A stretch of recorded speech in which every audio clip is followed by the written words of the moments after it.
तामिळनाडूमध्ये 15 आमदारांना 35 ते 50 कोटी रुपये प्रत्येकी देऊन सरकार विजय सरकार हे पाडायचं. विधानसभेच्या अध्यक्षाच्या विरुद्ध अविश्वास प्रस्ताव मंजूर करून घ्यायचा यासाठी थेट पोलिसात तक्रार दाखल झालेली आहे. आणि नुसती पोलिसात तक्रार दाखल झालेली नाही तर तिघांना गजाआड करण्यात आलेलं आहे. ही सर्वात खळबळजनक भारतीय राजकारणातली बातमी आहे.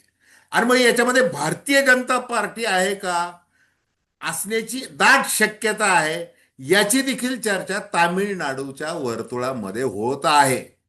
मग आता त्या तुलनेमध्ये महाराष्ट्रामध्ये जे काही चाललेलं आहे, खासदार फोटे, आमदार खरेदी, अगदी राज ठाकरे यांच्या भाषेत सांगायचं तर प्रश्न विकत घेणाऱ्यांचा नाही, विकत स्वतःला विकणाऱ्यांचा आहे, स्वतःची देह विक्री करणाऱ्यांचा आहे. आणि मग या सगळ्या सडलेल्या राजकारणाबद्दल सर्वसामान्य नागरिक मतदारांना काय वाटतंय, तर ज्याप्रमाणे तामिळनाडूमध्ये आज तक्रार दाखल झाली आणि त्या पाठोपाठ 3 जणांना अटक देखील झाली. बाकीची राजकीय चिखलफेक डीएमके आणि सत्ताधारी टीव्हीके यांच्यामध्ये सुरू आहे. हा भाग वेगळा, परंतु पोलिसांमध्ये हे प्रकरण गेलेलं आहे.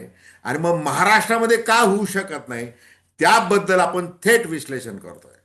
नमस्कार, जय महाराष्ट्र. मी डॉक्टर अनिल फळे. माझी आपल्याला विनंती की चॅनल सबस्क्राईब करावं, सबस्क्राईबचं बटन दाबावं आणि आपली प्रतिक्रिया बिनधास्तपणे नोंदवावी.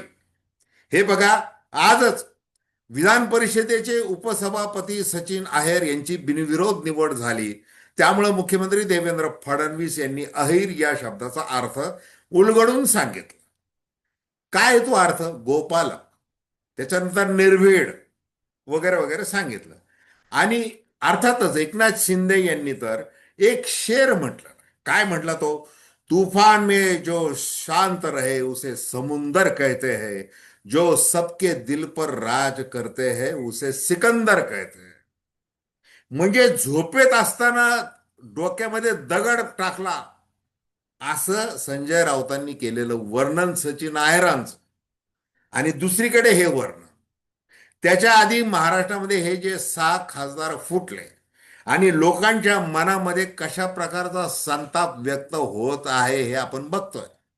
देवदर्शन सगळीकडे झालेलं आहे. आता ओमराजे मंत्री होणार की श्रीकांत शिंदे मंत्री होणार की संजय जाधव मंत्री होणार, याच्यावर जास्त वेळ खर्च होतोय राजकारणाचा.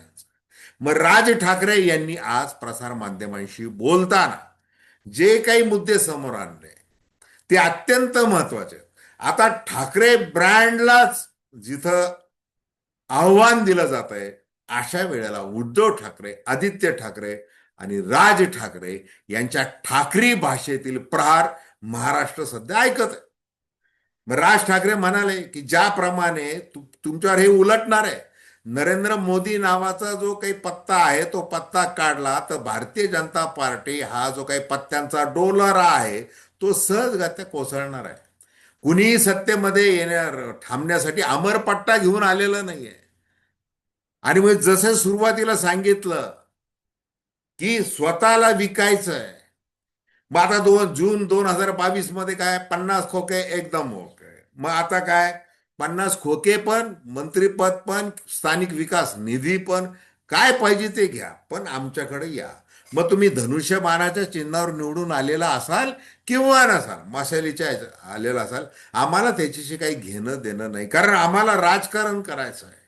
मग एकनाथ शिंदे यांच्या शिवसेनेचे जे करते धरते आहेत, जे दिल्लीमध्ये बसलेले आहेत, लोटस ऑपरेशनचे जन्मदाते आणि भारतामध्ये ज्यांनी बेरजेचं राजकारण कसं असावं आणि एक हुकूमत कशा प्रकारे काश्मीर ते कन्याकुमारी असली पाहिजेत यासाठी सामदंड भेद सगळ्या कूटनीतिकार म्हणून आपल्याला जे जगामध्ये कौतुक व्हायला लागलेलं आहे, मग ते अमित शहा हे सगळं करत आहे. एकनाथ शिंदे हा फक्त एक मोहरा आहे आणि पंतप्रधानपदी जायचं आहे. अंतस्थ जर राष्ट्रीय स्वयंसेवक संघाने विरोध केला, म्हणजे मोदी यांच्या नंतर किंवा त्यांच्या आधी काय जे उलट पलट होईल, त्यावेळेला आपल्या बाजूने मतदान करणारे काही खासदार हवेत, पण ते भारतीय जनता पार्टीमध्ये नको, ते इतर पक्षांमध्ये पाहिजेत. म्हणजे मांडलिक खासदार पाहिजे, मांडलिक पक्षाचे खासदार पाहिजे, तो गट पाहिजे. जसं तृणमूल काँग्रेसचे 20-22 खासदार फोडले, त्यांना ते काय त्रिपुरातल्या कुठल्या NCPI या कुठल्या तरी छोट्या रजिस्टर पक्षामध्ये टाकून दिलं. इकडे 6 खासदार फोडले, एकनाथ शिंदे यांच्या शिवसेनेत टाकून दिलेलं आहे. आणि हे सगळं ठाकरे ते बोलत आहेत. आता बघा, तामिळनाडूची जी घटना आहे ती फार महत्वाची आहे. ही घटना ही महाराष्ट्रातल्या राजकारण्यांनी त्याचा कित्ता गिरवला पाहिजेत. आणि नाही जनाची निदान मनाची असेल तर राजकारण कसं पाहिजे, हे महाराष्ट्राची शिव्या देणं ही काही महाराष्ट्राची संस्कृती नाही, वगैरे वगैरे असं एकनाथ शिंदे बोलतात. उद्धव ठाकरे बोलत आहेत. हे सगळं होताना दिसतंय. पण प्रत्यक्षामध्ये कायद्यामध्ये कुठं आहे राजकीय आरोप? मग आमच्यासारखे विश्लेषक त्याच्यावर विश्लेषण करणार आणि तो प्रश्न बाजूला पडणार. बाकी राजकारण आहे ते कमरेचं सोडून कसं करायचंय, रेड लाईट एरिया देखील लाजेल या पद्धतीने, कशा पद्धतीने पॉलिटिक्स डील करायचे आणि कसं यशस्वी करायचं, याचे राजरोज उद्योग चालू आहेत. त्याच्याबद्दल कुणाला काही त्याचा हे नाही आहे. मग जर मतदार म्हणजे ज्यांनी 2-2, 3-3 तास उन्हातानामध्ये राहून तुम्हाला मतदान केलेलं आहे, त्या मताचा कुठलाही आदर न ठेवता, त्या मतदाराला न विचारता, किंवा मला राजकारण करायचं आहे आणि मी निस्पृह आहे, निर्मळ आहे, भ्रष्टाचार करत नाही, अमुक तमुक तमुक, मी एकदम महामेरू आहे एकदम, तर मला तुम्ही पुन्हा निवडून द्या, मी याचा राजीनामा देतो, इतकं उदार अंतःकरणाचा राजकारणी महाराष्ट्रामध्ये तरी सापडेल का? शक्य आहे का ते?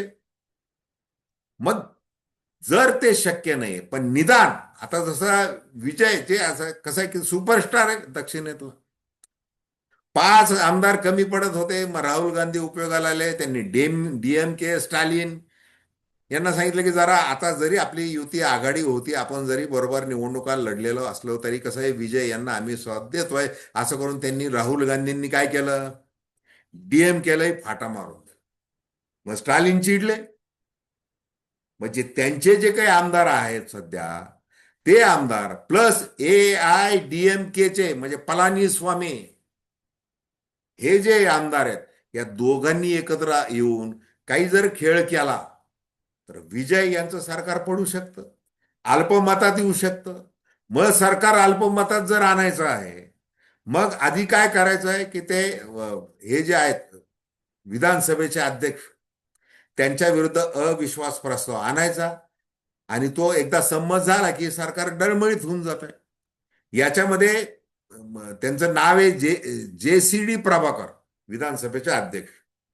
आणि ही तक्रार पोलीस ठाण्यामध्ये कुणी केलेली आहे की 15 आमदारांना 35 ते 50 कोटी रुपयाची ऑफर, हा कट कस काय रचला, याची तक्रार TVKचे आमदार NLI राजा यांनी पोलिसात तक्रार केली आणि त्यांनी संशय व्यक्त केलेला आहे. त्याच्यामध्ये थेट म्हटलेलं आहे, माजी मंत्री स्टालिन यांच्या मंत्रिमंडळामध्ये जे मंत्री होते, सध्याचे आमदार सेंथिल बालाजी आणि त्यांचा भाऊ अशोक, यांनी एका सल्लागार कंपनीला, म्हणजे जसं असतं ना आता की आता ते नरेश अरोरा वगैरे, PMK वगैरे जे नावं येतात ते सल्लागार स्ट्रॅटेजिस्ट यांचे नाव, त्या प्रकारच्या कर्मचाऱ्यांना, 3 कर्मचाऱ्यांना अटक केलेली आहे. ते अटक केलेले 3ही कर्मचारी या सेंथिल बालाजी यांच्याशी संबंधित आहेत. त्यांचे अनेक पुरावे पोलिसांना सापडलेले आहेत. आणि हे उघड पाडायचं काम कुणी केलेलं आहे, तर ते CIDनी केलेलं आहे. राज्याच्या CIDनी केलेलं आहे, केंद्रातल्या CBIने केलेलं नाही. कारण केंद्राची CBI कोणाच्या अखत्यारीत आहे, ते केंद्रीय गृहमंत्री महान राजकारणी अमित शहा यांच्या अधिपत्याखाली आहे. ते कसं काय करतील, तर ते आता विजय यांच्या अधिपत्याखाली जे राज्य गुप्तचर शाखा आहे, त्या राज्य गुप्तचर खात्याने वेळीच सावध केलं आणि ही तक्रार दाखल झालेली आहे. तो एकूणच तो जो डाव आहे, हॉर्स ट्रेडिंग, घोडे बाजार खरेदी, तो उधळला गेलेला आहे तामिळनाडूमध्ये. महाराष्ट्रात असं काही बघायचं नशीब आहे का सर्वसामान्य माणसाचं, हाच प्रश्न पडतो. तर धन्यवाद. हा व्हिडिओ आपल्याला आवडला असेल अवश्य शेअर करा, सबस्क्राईब करा आणि आपली प्रतिक्रिया बिनधास्तपणे नोंदवा. धन्यवाद.